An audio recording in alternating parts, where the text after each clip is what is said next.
Hey, you're listening to the Dealer Playbook Podcast, episode 29, and today we're sitting down with the king of prospecting, Fran Taylor. Here we go. You're dialed in to the Dealer Playbook Podcast, where it's all about winning auto dealer strategies that deliver proven results. And now your hosts, Robert Weissman and Michael Cirillo. Hey there, and thank you so much for listening into the Dealer Playbook Podcast, where every single week, Robert and I are sitting down with the elite power players in and out of the car business. My name's Michael Cirillo. I'm here with Robert Weissman. How you doing, my man? I'm doing excellent, Michael. So today, we are so fortunate to sit down with Fran Taylor from Fran Taylor's training system. He is a wealth of knowledge. He's the king of prospecting. And, Robert, you've been friends now with Fran for quite some time, right? Yeah, it was one of the first guys that I connected with when getting into the auto industry, and showed me a lot in, what I guess we call traditional prospecting tactics and techniques, which I think that they just fall by the wayside and don't get the love and the shine that they deserve because of the digital world that we are now living in. Totally. And, so this is a powerhouse. I mean, the guy has a lot of things that you know about, you think about. It's nothing that's like shockingly brand new and that's, something you've never heard before, but it's just the facts of putting them in action and executing them and consistently executing them. Yeah, and you're going to hear a lot of that in this episode. Stay tuned in the show notes because Fran's dropping some cool resources that you can take part in. We're going to link to in the show notes at www.thedealerplaybook.com/29. But without further ado, let's hand it over to Fran Taylor. Here we go.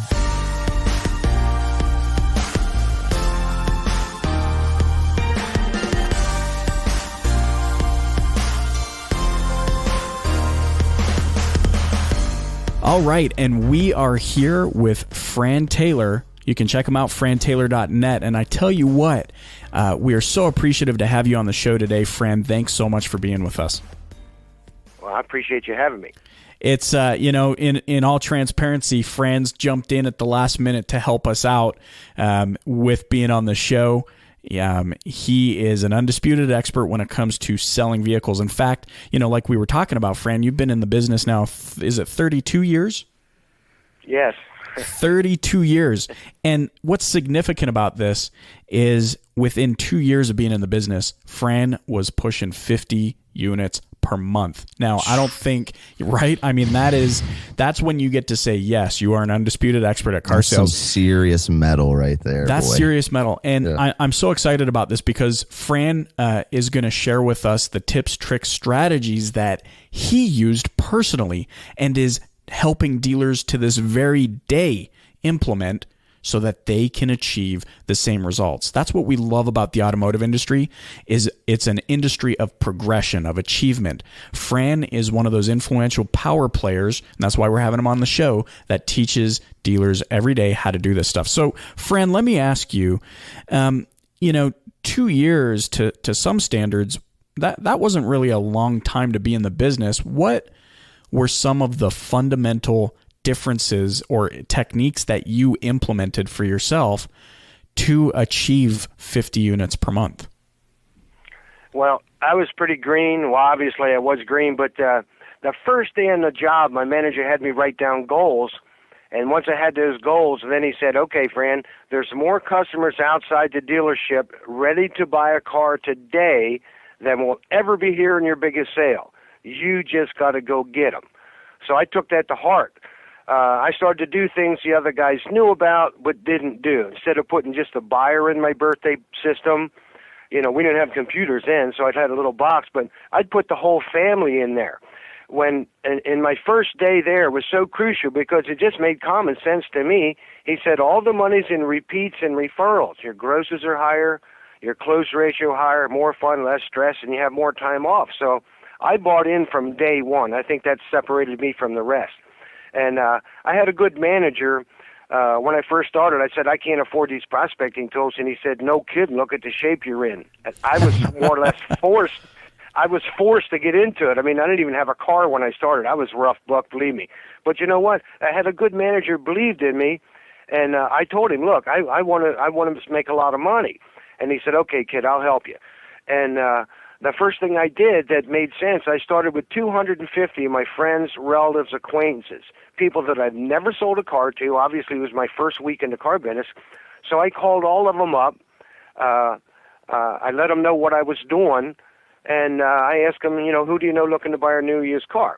So when you start with 250 names, by the time you get the whole family in, within 2 weeks, I had 750 names at least that I could contact over the year. Now, that took me like maybe 2 weeks at most to get those names in my system. But that was more than most guys had that were there for, 3-4 years. Mm-hmm. My goal was to make much as I can as fast as I can. When I didn't have repeats and referrals to work, that didn't stop me. I mean, once I get those names in my system, then I would go out every day prospect, and that was part of my daily routine. And instead of ordering lunch from McDonald's or Wendy's or a pizza place, something like that, where everybody did, I went to the mall. And, anybody who does that's going to go through the same thing I did. When you're not with your manager, you start to cherry pick who you're going to talk to. Is this guy nice? I was a younger guy then, so I'd say hi to the ladies. But after a while, when I started to see the results, I got more serious about it. And then I didn't care who you were. I just started talking cars. And one of the things that I did a little bit different than the average person is I had the $100 put on the back of my business card. When I go to talk to somebody, I'd say, hello, how are you? And I'd smile, of course, and they'd say, pretty good, and you? And when they say, how are you doing? That's when I'd say, better if I could sell a car to. Who do you know looking to buy one? Oh, nobody. That's when I would turn my card over with $100 on the back, and I say, well, I help make people's car payments and house payments because they send me customers. Could you use a couple $100 a month? Everybody I talked to said, yeah. That's when I'd get real serious and say, great, how'd you like to work for me? So I had people, it doesn't seem like much, but you talk to 15 or 20 people every day, and you take that times 365, it's impossible not to sell cars. The difference is I got over being bashful when I got my first paycheck. Oh, yeah. And I started making 10, 12 grand the first month, man, I was hooked. So go ahead, I just Frank. wanted more. Go ahead. I just wanted more. No doubt about it, man. And that's great. And I know that today, and like when I first got into the business, you and I connected. You helped me a lot with prospecting, which seems to almost be like a lost art today for a lot of the new people coming into the business. And even so for the dealerships, a lot of them, the majority of them that I've seen, they don't, they're not proactively providing tools and showing salespeople how to do the prospecting, because you're 100% correct. There's more people outside of your dealership ready to buy than are ever going to come into your dealership. And in today, in a digital, the digital world that we live in, a lot of these like timeless, prospect tactics, tools, and resources get pushed by the wayside, but in fact that they still have a lot of relevancy and power and can make things happen. So that being said, like in today's day and age, for any of the salespeople out there, dealers, manager, whoever, what are some of the key, tools and resources that they should be using and implementing that will, of course, sell them cars while they sleep, as you say? Yeah. Well, I think that's an interesting comment you have, and it is so true.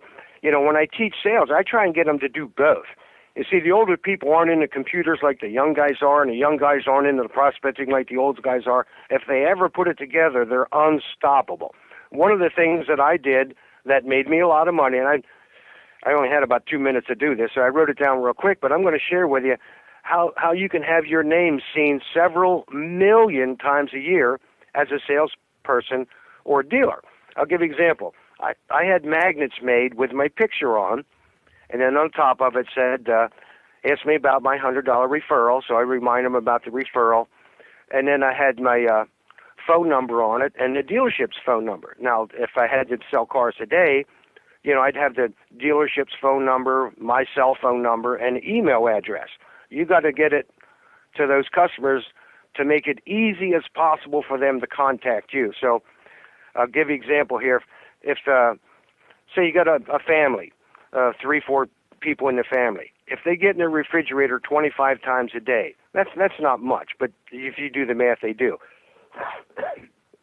And if you have 500 customers, you take that number times 365, just that prospecting tool alone equals 4,562,500 times a year.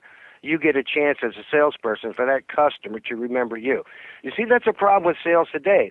It's a proven fact that 90% of the customers don't remember the salesperson 1 year later. So I made it almost impossible not to remember me. They couldn't turn around without seeing my name. So the magnet on the refrigerator is one of the techniques that I use that's really awesome. The other thing that I put on the car, I had little stickers made, say, sold by Fran Taylor, ABC Motors, and the phone number.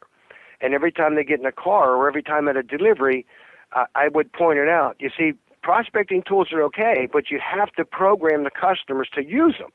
Like, hey, I'm sending you the magnet. Every time you get in your refrigerator, look at that magnet. If you ever have a problem, you know where to get a hold of me. And if you know somebody looking, here, send them to me. It's worth $100. Excuse me. The same thing with the sold by stickers. I put them on both sides of the door jamb and the gas tank lid. And when I delivered a car, I'd say, hey, Mr. Smith, see the little sticker right there?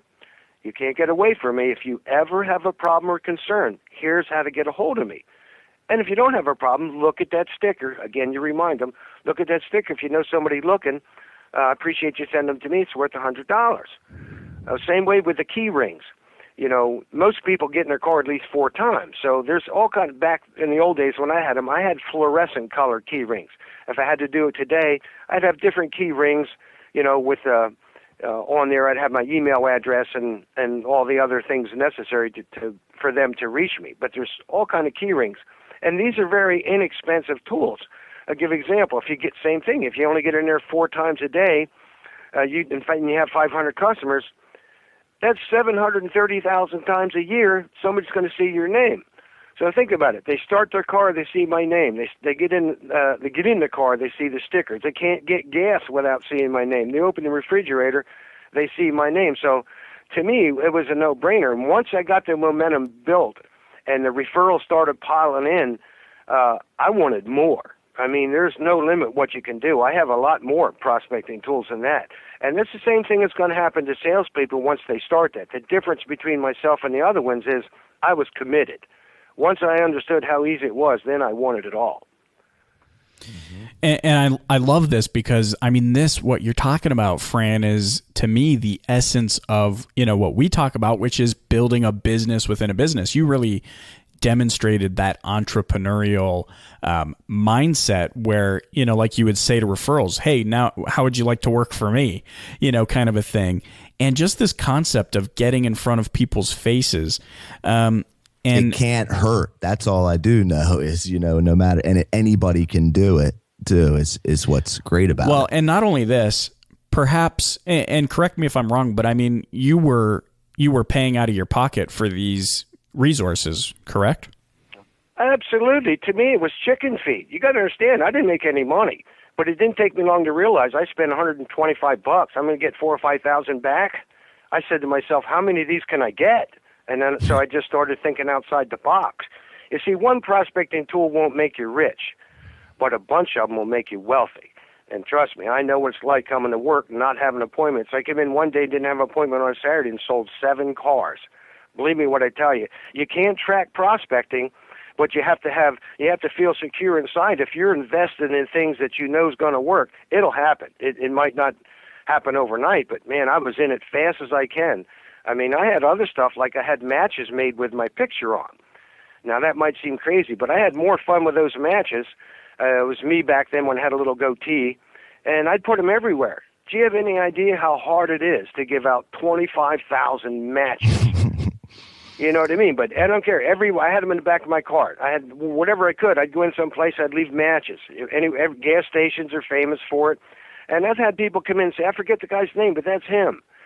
So it's just the matches alone. I think they were like $300 back then. And but there again, you spend $300, you make a couple thousand. Now you can't give them out right away. I mean, all of them. But there again, when you're out prospecting, just carry a box of matches with you someplace. One thing is that I knew, it didn't take me long to realize, is the more you have your name out there, the better it is. And too many trainers say, get your name out there, but they don't show you how. Well, no one really showed me this. I just took it to heart and said, you know what? I don't need anybody. I can figure some of this stuff out myself. It's like I had my name on pizza boxes. That was one of the most profitable things I ever did, and I just went to the local pizza guy, and I said, I'm a business guy. You are too, right? Yep. I said, could you use 3,000 customers a year? He said, absolutely. I said, great. Would you give them 10% discount? He goes, sure. I said, okay. I sell cars. I'm going to write a customer's name on my business card, and I'm going to send them to you. You honor the 10% discount. He said, no problem. I said, in return, I'll pay to have a 4x4 section on your top of your pizza boxes. All it's going to say is, need a new used car, see me, Fran Taylor, ABC Motors, and a phone number. He said, no problem.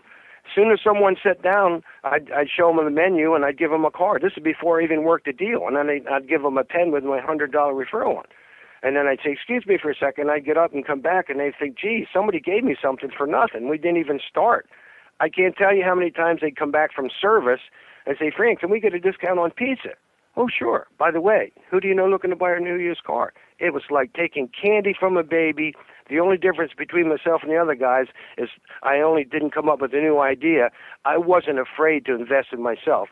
And thank God I did, because I got it back many times. No doubt about it. And another thing that I think a lot of people overlook, salespeople in general, and anybody in our industry overlook when it comes to a lot of these prospecting tools, like the simplest things like pens and those stickers and, excuse me, nice, information brochures about yourself, etc. It's not just that, that one benefit is, as you're saying in there, it just keeps your funnel going and keeps you in front of and forces people to remember you.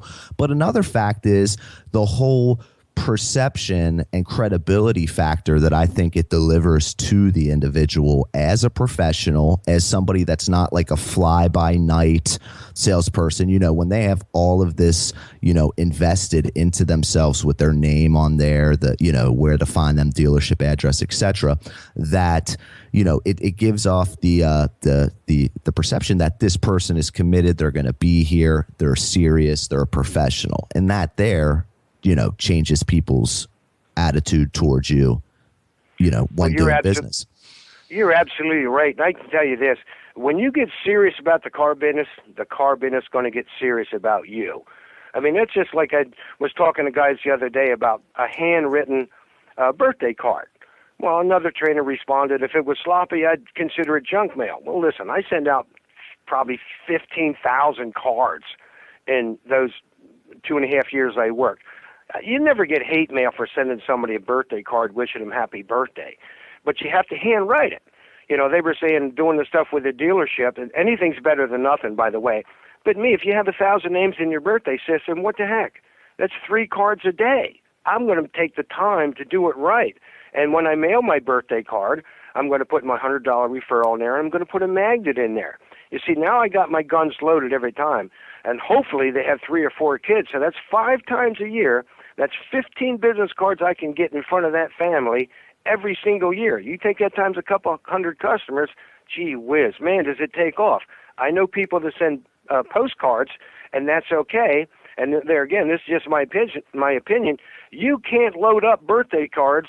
When you send the birthday cards, you load them up with all that information. When you send a postcard, you eliminate that chance of getting those 15 business cards. Business cards in front of them every time. Good point. Yeah. Because I did use postcards, and I had good success out of them. I just like the fact that it didn't need to be opened, and it was kind of like right in their face. But you're right. You get those cards in their hand, get them to hand it out. I mean, it's the thing is this is what I say a lot with digital online with calls to actions and things. It's like not everybody is going to do like what you ask them to do or what you want them to do. Like, hey, take these cards, hand them out to your friends, whatever. Not everybody's going to do it, but there is a percent of them that will, and why not? I want to capitalize off them. The other thing about this, sorry to cut you off there. The other thing that about this that I'm really enjoying is that it's conveying, these strategies that you're talking about and how you're getting in front of people is conveying that message to the audience or to your customers that you provide an experience that they're not going to get anywhere else. I mean, who else is doing this sort of stuff, going out of their way, paying out of their pocket to get in front of so many people, to show, through a simple handwritten birthday card that you actually care about them. And that, conveys that subliminal message to this group of people that, hey, you know what? Fran took care of us pre-sale because he was so passionate. He got us in. We purchased from him. He's doing these small little things. Fran cares, and it makes it so much easier, like you said, to build up that momentum to have people or a continuous stream of people referred back to you. Absolutely. Fran, so this one's going to be directed towards, the sales manager or the team leader and, GM dealer principal that's dialed into us today. What do you think is, if your people, how can they embrace this prospecting and get their people on board, or at least get some of the guys on board that might not know anything about it, but they want more, they want to be successful. How do you create that culture, or what are some ways that management, upper management, can get involved to help the salespeople start using these traditional prospecting tactics? You have to treat it like a demo. You have to treat prospecting exactly like a demo or TO. If somebody didn't demo or TO, you'd probably get rid of them. Everybody in the world that's been in the car business a short time or a long time, especially a long time, knows that, hey, all the money's in repeats and referrals and prospecting works. When I was a GM, here's what I did that helped a lot of them out.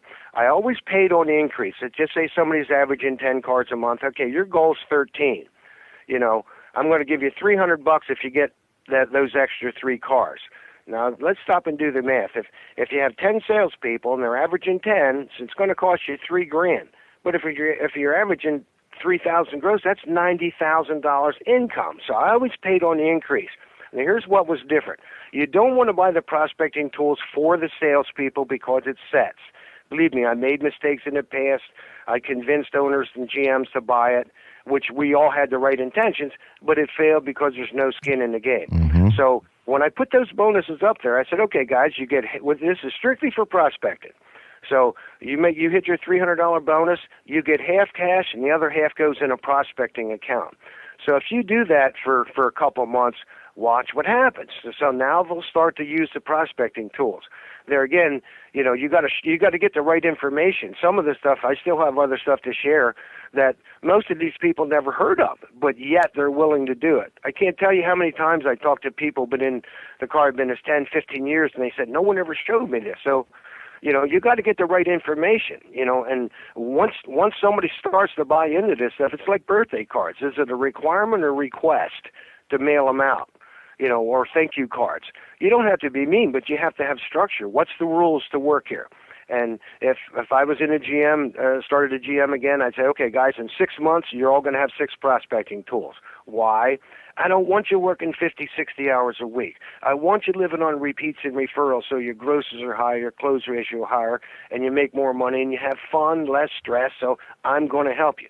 So if the GMs or owners that are listening, you have to help them. It's cheaper to spend a couple $100 a month on a salesperson to do the right things than it is to advertise and might not get anybody money back. Definitely lower cost to lead acquisition. And you said, and I know you used to tell me about how, bonus, instead of spiffing out cash, spiff it out in prospecting tools, or like pay half of it, etc. Oh, it works. I'm trying to tell you. See, we have to get as a GM, to me, it's required by me to help the salespeople become the best they can be. And if they don't have prospecting tools, then I'm depending on the owner to spend all the money each month. That's not how it works. So I get a bear hug them and show them, give them a little bit of time. I would start with the birthday cards, and I'd buy the stickers. I'd try and get them one a month if they don't have any money. Or I know other dealers say, hey, it's a one-time deal. I'll pay half right off the bat. It's cheaper to do it that way and get them rocking and rolling right off the bat than the wait. But I guarantee one thing. There's nothing more powerful than prospecting. I say this in all my training classes. Jesus started with 12 people. Look how big that got. So if we get the same mentality, like, hey, we get these tools working, and each salesperson's name is seen a couple million times a year, it's impossible not to sell more cars. It does. It's almost so obvious, but it's so looked over, I think. Well, let me ask you this too, because I mean, it sounds, and I mean, we do a lot of this stuff too, so we know the power of it. And, you know, if it's worth anything, we can validate what you're saying. Robert, being on the front line, you know, you like you've said, you've done a lot of this stuff. But let me ask you, Fran, what would the biggest hesitation be for a sales individual to get started doing this stuff? Well, I work with salespeople all the time, and a lot of them don't have no money. You know, they don't have any. I take them out prospecting, and a lot of them don't have money to buy lunch. So it's not that they don't want to do it. A lot of them just don't have money. So we have to help them some way or another. If they're good enough to hire, they're good enough to invest in. I mean, that's how I believe. Then it just takes a little bit of time. It just takes a little bit of time. If you got to have a reason to do something. What's the benefit for doing this? Well, that's simple. I mean, I'd rather pay $100 referral than pay $400 a month to get a fresh up on the lot. You actually cut your advertising budget when you do this prospecting. Yeah. Yep. No, that's what I meant. I mean, it definitely can lower. If you have a team of, no matter what size your sales team is, you have 6 people, you have 8 people, you have 10, you have 20. If you get those guys all, you know, dialed in and clicking and using these type of tools, and each of them are getting millions of people getting their names, you know, looked at in front of people millions of times a year. I mean, that place is going to be rocking. Absolutely. No, I've helped a lot of them do it. And here's the difference. You know, when you look at the big picture, you know, I'd rather pay $100 referral and selling 100 cars and pay $4,000 that way than pay $40,000 to get fresh ups. Yeah, I think anybody, I mean, well, that and it further advances your relationship building, because you're starting out of the gates on the premise of building a relationship, not, you know, faceless in the beginning, paying for those leads and then getting them in and then having to build a relationship. So, you know, absolutely valid point. Fran, thank you so much for being on the show. No doubt there are many, many people listening in who you have piqued their interest, who, you know, have that willingness to do this stuff. And you know what, for whatever reason, might be in that situation you're talking about where they might not have the money to get started, or they do and just still need to know how to take that first step. So what I want to do is just kind of turn it over to you so that you can let those listening in know how to get in touch with you. All right. Well, there's several ways. If you're just starting, go to frantaylor.net. That's our website. And I would start with the ebook. I mean, I have all the things I talked about in there. You know, start with that. Or you can become a friend of mine and Fran Taylor on Facebook. Or I'll tell you what's really exciting, too, is we have a group we just started called 30 Sales a Month on Facebook. You know, last 2 weeks ago, we had a gentleman speak. He made $28,000 selling cars from this prospecting. So you can reach me through 30 Sales a Month group. I have actually had plenty of dealers have the whole crew listening to that. Or frantaylor.net, or reach me in Facebook. Or if you want to call me at the office here, it's 717-232-0494. Yep. And if any of you guys want to do a conference call with your crew, I'll be happy to do that for you. Hit Fran up, because I'll tell you what, when I first got into the business, I was just a monster when it came to just learning and wanting to know more and to be successful at it. And Fran was one that, you know, we connected on the phone, and he spent time, talking with me and, you know, giving me a lot of this stuff firsthand, that most of it, like a lot of this stuff, I can validate that it, you know, you use it right. And again, what I really liked you said is you program your customer on how to use them, almost on how to look, you know, to look for them. And it's effective. And I think it gets it doesn't get the attention in, like I said, in such a digital world, and everybody understands the power of the internet and the amount of, you know, how scalable it is online, that we forget about this little like hand-to-hand combat type of prospecting, you could say. But again, it's cheap on the grand scheme of things, very inexpensive to get into, and it does bring results. But again, Fran, we've been friends now for a long time. I really appreciate you taking the time and, stepping to the plate at the last second again for us today, man. That really means a lot. You did, drop some really good information. Guys, get in touch with Fran if you have more questions or want more information on this, because the guy cares and he will spend time talking with you. Won't even send you an invoice. Yes, I appreciate you guys having me here. Thank you. No problem, Fran. Thanks again.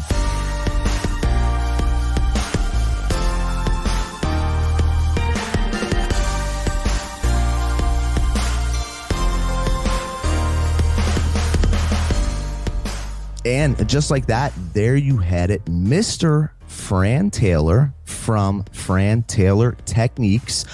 Michael, what'd you think? I mean, I've been talking with Fran for a long time. I hear the stuff from him for years now. I put it in action, and I'm a member of that group, the 30 Sales a Month group. Super massive engagement going on in there with real successful salespeople, new salespeople. There's room for everybody in there. And so many people are having success from using a lot of these traditional prospecting tactics that he discusses. Yeah, absolutely. I was just thoroughly impressed. I loved what he had to say about, some of this stuff, which is could be viewed as, a common sense approach to building a massive business.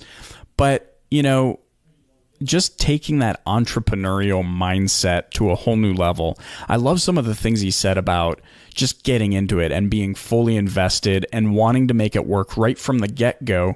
It reminded me a little bit of our interview with Dr. Willie Jolly, where he talks about how oftentimes you have to do something ridiculous. And I was thinking that as you heard us ask him, did you spend out of pocket to do this stuff? And he says, yeah, absolutely. Well, I can see how other salespeople would think that spending out of pocket for your own tools is, could be viewed as ridiculous. But look at the results that Fran was getting. It's unbelievable to me. It's ridiculous that within 2 years he's getting 50 units per month. The proof is in the pudding. I love, anytime we see results, the proof of ability is in results, and Fran absolutely was getting those. Hey, he dropped some hints to some resources that he has available to you for free. There's an ebook that he has put together that is going to help you kind of, sink your teeth into the concept of, like Robert said, this hand-to-hand combat or traditional prospecting to help grow your business. We're going to link to it in the show notes at www.thedealerplaybook.com/29. So definitely go check that out. And of course, don't forget to subscribe on iTunes or Stitcher Radio so that you can get the latest episodes delivered right to your smart device as they come out. On a silver platter, baby. There it is. Thanks so much for tuning in. We appreciate you listening every single week, where, again, we're sitting down with elite power players like Fran Taylor. We'll look forward to talking to you next time. Take care.